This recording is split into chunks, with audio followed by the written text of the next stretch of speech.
Miarabantsika jiaby manaraka ty vidéo ty ny tenako. Amin'ny alahelo lehibe no anambarako aminareo fa nodimandry tamin'ny maraindraigna teo ordi izay danserako tato vokatra ny loza nahazo anay. Inona moa le loza nahazo anay fa dia ny accident amin'ny tomobile. Zany hoe avy nandeha niasa zay moaly tany ambanivolo Ambositra tany, distrika Manjakandria, distrikan'ny Manandrina,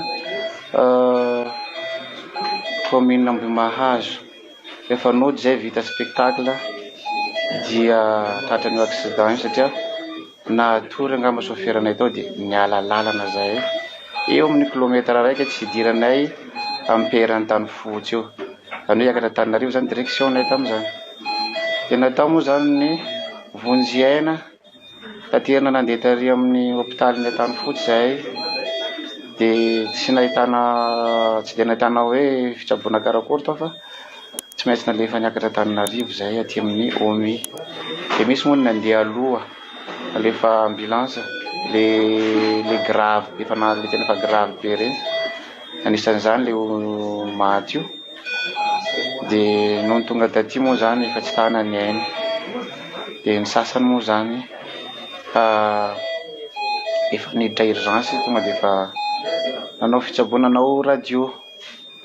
Dia ny sasany taminay mbola tavela tany, zaho nisy tavela tafara tany, naraka avy afara mbola maromaro ny sasany angamba zay teo. Dia noho ny tonga taty andeha radio aby koa zay jiaby satria presque zahay jiaby vo aby fa ankoatran'ny olona 3 angamba tsy ho voa. Dia natao moa zany ny radio jiaby mombanay. Ho anakay manokana moa zany mafy ny saoka nahazo anakay tamin'ny tratrako fa rehefa natao ny radio dia tsisy zavatra tapaka loatra eto. Tsy manino azy dokotera fa afaka mandeha mody za any manao traitement. Fa ny namako sasany mijanona aty, sasany mandeha mody fa tena maro ny naratra aminay, tapaka misy, vaky lohany misy, ohatran'izay ny zavatra nisy.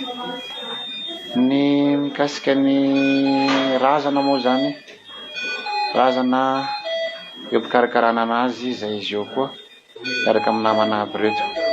Fa raha miankina amin'ny fahavitany taratasy no andesana anazy mandeha any amin'ny tany niaviany Belotsiribiana any satria any fiaviany. Dia manaraka zany mikasika anareo organisateranay amin'ny volana mai ity, eto zany zaho milaza aminareo fa miankina amin'ny fahasalamanay no avitanay manohy an'le asantsika. Fa ambarako aminareo miandalana eo foana hoe vita sa tsy vita le izy, fa zay izy eo mbola anatin'ny tsabo. Araka zany isoroko anareo nirary soady anareo namana jiaby nirary soanay ato, fahasalamanao anay, mivavaka ho anay fa dia tena nama anareo, tsy manary amin'ny sarotra, mankasitraka anareo fa dia mangataka ny tsara antsika mba ho salama zahay dia hanohy ny asanay indray. Mankasitraka, mankatelina anareo aby.